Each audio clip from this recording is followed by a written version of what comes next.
Tiny Tina's Wonderlands is an action RPG first-person shooter developed by Gearbox Software and published by 2K Games, launching on March 25th for Windows PCs, PlayStation 4 and 5, Xbox One, and the Series Brothers. This game is a clear-as-day spin-off to the Borderlands series and a direct successor to Borderlands 2 DLC, Tiny Tina's Assault on Dragon Keep. While I did have a fantastic time playing TTW solo, split-screen couch co-op, as well as multiplayer on PlayStation 4 Pro, PS5, and Windows 10 PC, there are some major UI and performance issues that hamper this from being truly enjoyable. That, in combination with the underutilized theme that you are indeed playing a tabletop game, B&B or Bunkers and Badasses, is never fully utilized or leveraged to make awesome fantasy tabletop moments like this. Before you rise the mighty walls of Great Hoof, but you're not the only new arrival.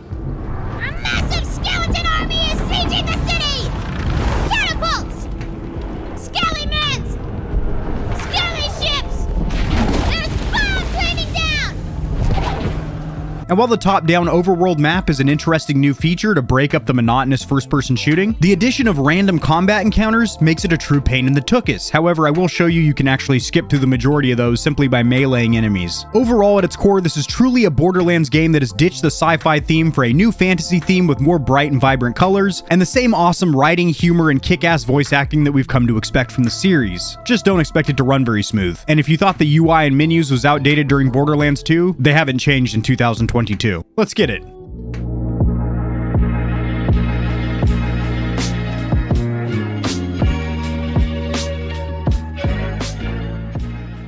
So as for a brief rundown of this game, I have spent about 45 hours behind the sticks and keyboard and mouse of this game, playing it on Windows 10, a PS4 Pro, and a PlayStation 5. And virtually identical to the Borderlands series, this is a first-person shooter with elements of an ARPG. And the game can be played solo, but it's the most fun when you're playing with up to 3 of your buddies in either split-screen couch co-op or online multiplayer, which, by the way, didn't work for several days in a row. Now, this game is set directly after Tiny Tina's Assault on Dragon Keep DLC for Borderlands 2, and much like that expansion, this campaign is set within the world of a fantasy-themed tabletop RPG called B&B, or Bunkers and Badasses, which is eerily close to D&D, or Dungeons and Dragons. Old wily TT or Tiny Tina is playing as not the Dungeon Master, but the Bunker Master, of course, and can literally change the theme and layout of what's happening in the game on the fly, which is super awesome. For example, she could be like, well, those enemies are a little too weak, time for a reroll, and all of a sudden you're facing a 60-foot monster, which I think is so cool. However, there are actually very few moments in the game that utilize the fact that you are a pawn, a player on a tabletop game. Now, like I mentioned during the intro, there is now an overworld that you can walk around in basically a top-down view to get to different locations on the world map, which is, sure enough, the tabletop game. Now, one thing I greatly didn't like, and apparently nobody else is a fan of these either, is the random combat encounters where basically enemies pop up, and if they touch you, you have to get into a very small, generic sandbox environment. There's not a lot of variety in maps or enemies, and basically you're in this tiny little arena where you have to chop through waves of enemies.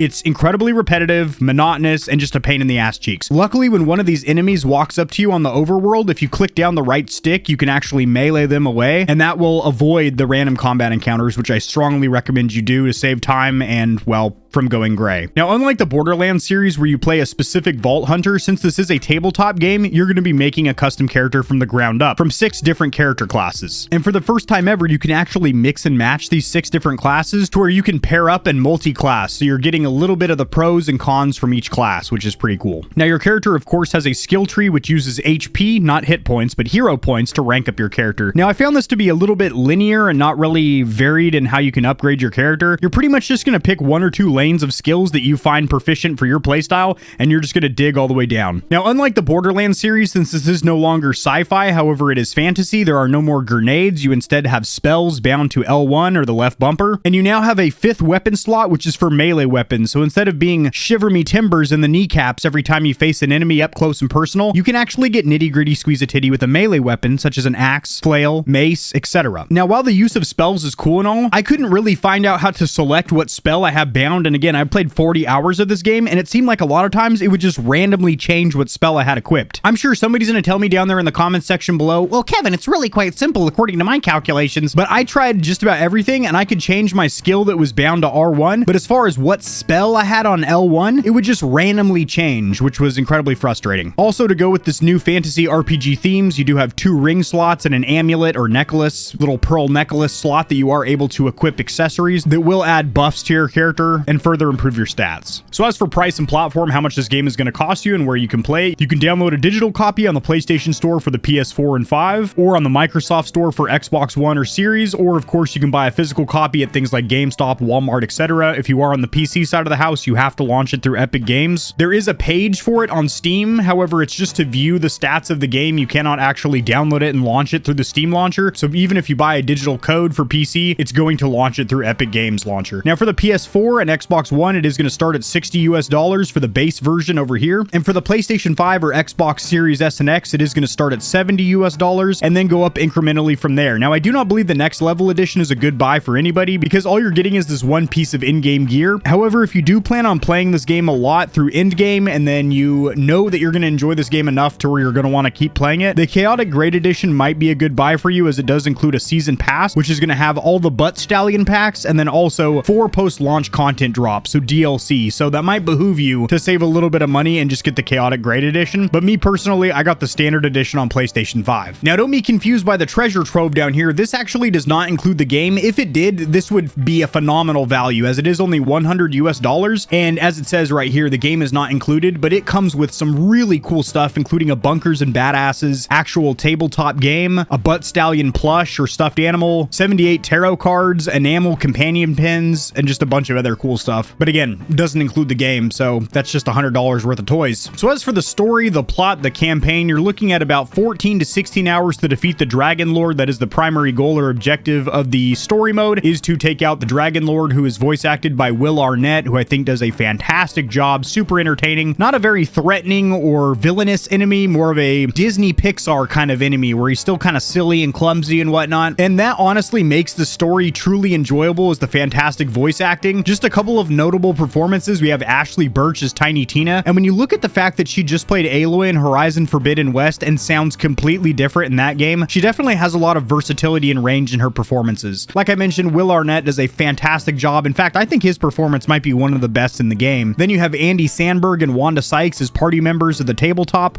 with some awesome and hilarious witty banter. Now the story is really nothing to write home about, in lieu of me actually dropping any spoilers, not to mention, like I said, this isn't some masterful writing that's going to have you jerking tears and tear jerking at every plot twist. It's basically just a silly fantasy game. You've already defeated the Dragon Lord once. However, since it is a tabletop game, they decide to re-roll and make some new characters, and you're starting over again. It's really nothing too crazy, and there's no real memorable moments that stood out to me other than the fantastic voice acting. So again, average playtime is between 14 to 16 hours, and it really should take you no longer than 20 hours unless you're just trying to max level your character. As for gameplay, the actual character creation is very, very good. It is incredibly in-depth, not only cosmetically to get the appearance that you want with some really silly, wacky looking characters, but also it's pretty in-depth as well with a lot of the RPG aspects with buffs and debuffs, and you do make really good use of your abilities. I found myself a lot of times in huge combat areas holding down L1 or left bumper for you Xbox fans while laying on the trigger as well, so I'm basically dual wielding a spell and shooting down enemies and hordes, and it's just a lot of good fun because it is still that shooter looter cell shaded mentality of Borderlands. It is virtually identical to a Borderlands title, except now it is fantasy with magic, not sci-fi with tech grenades and whatnot. Now having said that, this can also be a bad thing because there are a lot of reskinned enemies that you're going to be like, I've actually fought this exact enemy in this exact situation, and you're not incorrect. They basically just reskinned or slightly redesigned these enemies. Now I do like the overworld. I think walking around on a virtual board game or tabletop is really cool. However, the combat encounters are absolute trash. They add nothing to the game whatsoever, and again, you're fighting in a small close quarters generic map that are repeated several times throughout the games. It's just not fun and doesn't do anything whatsoever. So most of the time what I would do once I discovered this is you just click down right stick or R3 and you'll melee these enemies away, and you can skip the combat encounters, which I strongly recommend you do. Now there are some major issues with the UI or user interface because it is virtually the same as we saw in Borderlands 2. I think Borderlands 3 was actually a little bit smoother to use, but there is a lot of times where you will try and put a weapon in a slot and it just simply pops out and you have to re-add it. Also, sniper rifles are virtually broken. This is especially true on PC, but even on console, you do not get the specific sensitivity for when you're ADSing or aiming down sights. Basically, I'm getting full sensitivity hip fire maneuvering or aiming when I'm aiming down sights, which makes it very hard to aim. And I heard this issue is even worse on PC. I may play a small clip of Skill Up right here as he mentions a ton more very, very valid, very common issues that are being seen in the user interface, and overall just lacking quality of life features that make this game kind of a chore to play through. The UI is horrible. It was outdated in Borderlands 3 and it's still terrible here,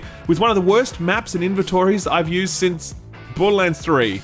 From a gameplay perspective, the UI is really straining under the weight of the new features that Tiny Tina brings, and you get the sense that had this game been built from the ground up as a new product, it would have had a very different approach to things like equipable spells, controllable companions, and melee combat. There were just enough buggy UI elements in particular to tell me that Gearbox were one or two quality passes away from a polished product. I would often get UI prompts popping up where they shouldn't be, telling me that I've just been revived when I hadn't. It would tell me I couldn't equip certain items when I could. At one point, I just lost my entire quest log. Far more problematic were the controls on keyboard and mouse. Holy shit, these are terrible. Thank you, Skill Up. I greatly agree with all of your points there. But this also falls in line with the fact that this game was clearly meant to be on console with a controller, so if you are a PC player that does not plug in a controller to the front of your tower, a lot of the things like browsing the maps and menus, they're clearly designed for an analog stick, for a thumbstick. That's kind of frustrating that they didn't really optimize this game for keyboard and mouse players. Now, as for graphics, it is cel-shaded just like Borderlands, but I think it actually looks better because it's more bright and vibrant with that fantasy theme here, with some very contrasty, colorful pops, as opposed to the bland, gray, dreary, post-apocalyptic wasteland that we saw in Borderlands. I think it works in this setting even better than it did in Borderlands, and Borderlands already looked good. Now, because it is cel-shaded or kind of like a comic book or cartoon, it's hard to really gauge the graphics if they're good or not, because they're not going for photorealism or ultra-realistic 3D CGI graphics. It is cel-shaded, but in my opinion, it did look good, and it was a pleasant experience to look at. The audio design, everything from weapons to enemies to the ambient sounds off in the distance, wind rustling through trees, were very good. I thought it was very immersive. I played with Pulse 3D headset on the PlayStation 5 as well as surround sound and a soundbar, and it sounded good through all of those. I think the best experience was with the Pulse 3D headset, as that is meant to work directly with the Tempest audio engines of the PlayStation 5. There was some amazing situational awareness where enemies were, and then also immersing me into a virtual 7.1 surround sound environment. You can truly tell that the Pulse 3D headset is meant to work with the PS5 drivers and audio engines because it just does a great job of immersing you. As for the soundtrack, I'm basically going to skim right over this because it is very Borderlands-y, but also I couldn't find hardly any details or information about the soundtrack online. I searched specifically for who the composer was, found no information. I looked for how many tracks there was in the OST or official soundtrack, no information there. So there's a huge deficit of information about the official soundtrack online. But from having played the game several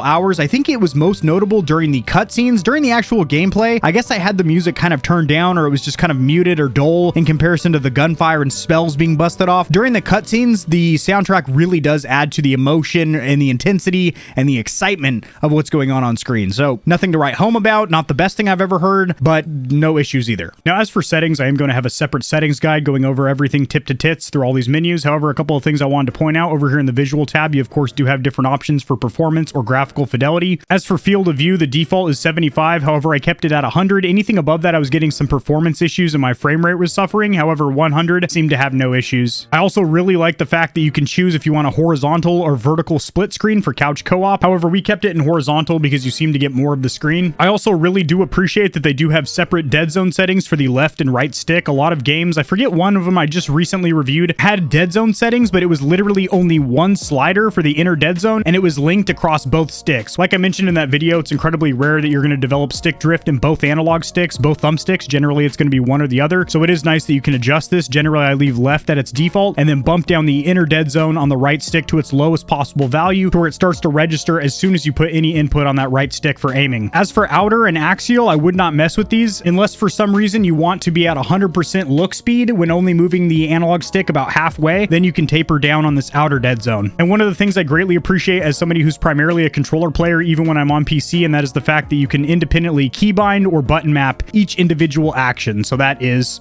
awesome. As for gameplay, this is just an interesting little quirk that I wanted to make note of. Instead of easy, medium, and hard, they call it relaxed, balanced, and intense. Also, by default, the reticle position is in lowered, and I would keep it here. If you have it on centered, your gun, your firearm, your weapon is going to be near the middle of the screen, which is going to take up a lot of the screen. So you're going to see more of your gun, but less of the actual environment. And more importantly than that, less enemies and projectiles coming towards your face that you might want to strafe and dodge out of. So also, minimap rotation, I would keep keep this on rotate the minimap instead of rotating your player, so that way you always know what direction you're facing. And again, I will be making an in-depth setting guide for TTW, but I do think that they are quite in-depth with their settings, even if you're on console like this PlayStation 5. Next up, for controller features, and this is going to be specific to the PlayStation 5 with the DualSense controller, as this is not a first-party SIE Sony Interactive Entertainment game, it doesn't make full use out of the haptic feedback and adaptive triggers. However, it is there. You will notice the guns have a different resistance point, then a nice break and a nice click or reset, much like a real firearm, and each gun did feel different on the triggers. As for the haptic feedback, you will feel different things, like when you're crunching on sand, or when you get absolutely mollywopped with some kind of a spell or plasma squirt.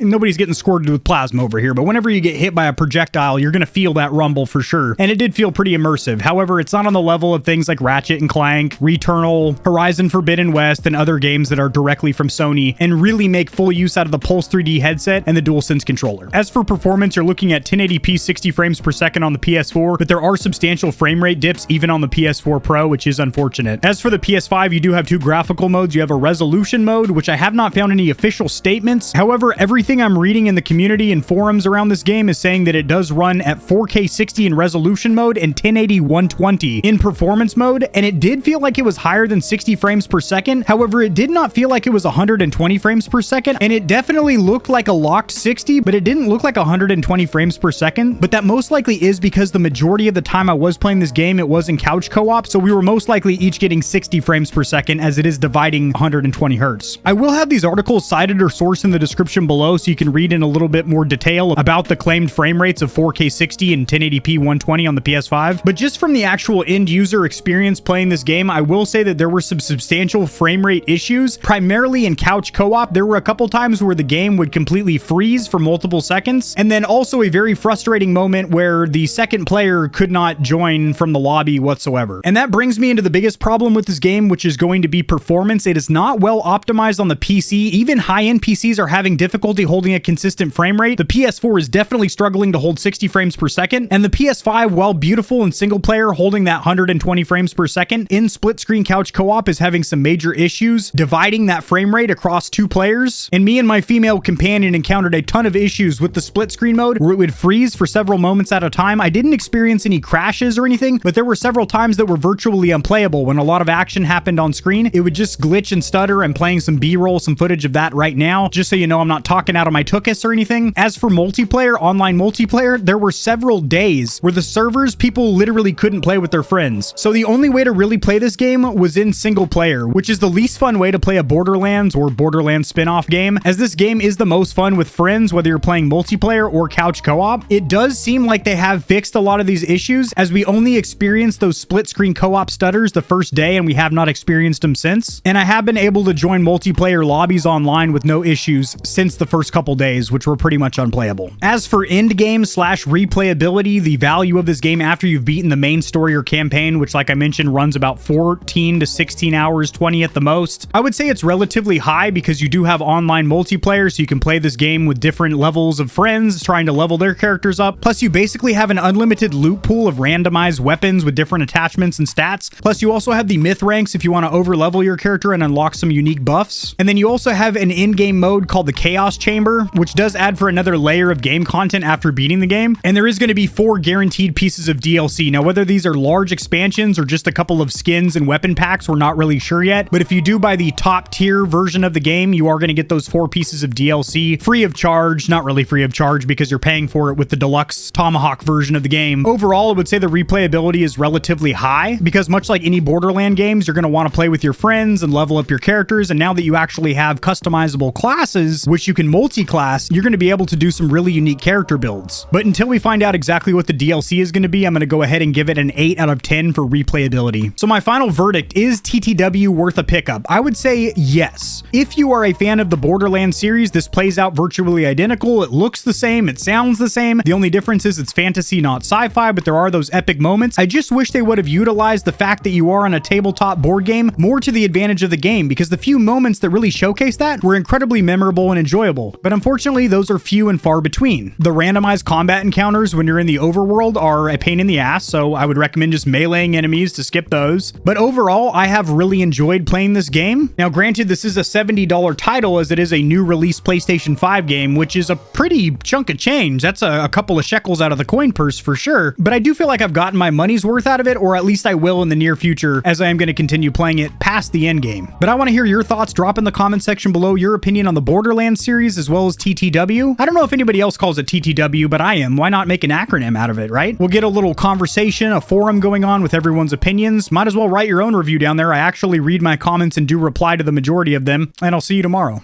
Peace. If you enjoyed the video, liking it helps it to get seen by more gamers. This information will reach and assist them as well, which in turn helps me grow this little channel, which I do greatly appreciate. Subscribe for more content like this. I cover news in the gaming community and industry, tutorials helping you get set up streaming and YouTubing, as well as honest gaming product reviews, keyboards, mice, headsets, controllers, mics, chairs, etc. There are some hefty exclusive discount codes found only in the description of my videos and only for the audience here at Gamer Heaven. Check out Into the AM for some of the sickest looking and most comfortable cloth to ever grace my gaming giblets. If you don't want to be scorching your corneas with harmful blue light, check out Gamer Advantage, the only blue light glasses on the market that look sexy and actually work. If you're looking for a custom controller that'll blow the competition's tits back, AIM definitively has the best bang for buck or price to performance when it comes to Xbox, PlayStation, and Switch controllers. Nope, they don't do Switch, but they do gaming mice. I said doo-doo. I have links to all my other platforms and socials in the description below. If you need a quick laugh or blast of gamer adrenaline, check my short form videos out at TikTok. To get in touch with myself and the stallions and stallionettes of Gamer Heaven, join the community Discord, and check me out at twitch.tv where I go live every other leap year on a blue moon if it falls into an odd calendar number, and my pH balance is on point. Just kidding, starting June I'm going to be live streaming a lot. Thanks for watching. This has been AK40 Kevin hosting Gamer Heaven, and I'll see you tomorrow because I upload daily, all the time, 60% of the time, sometimes, most of the time. Peace.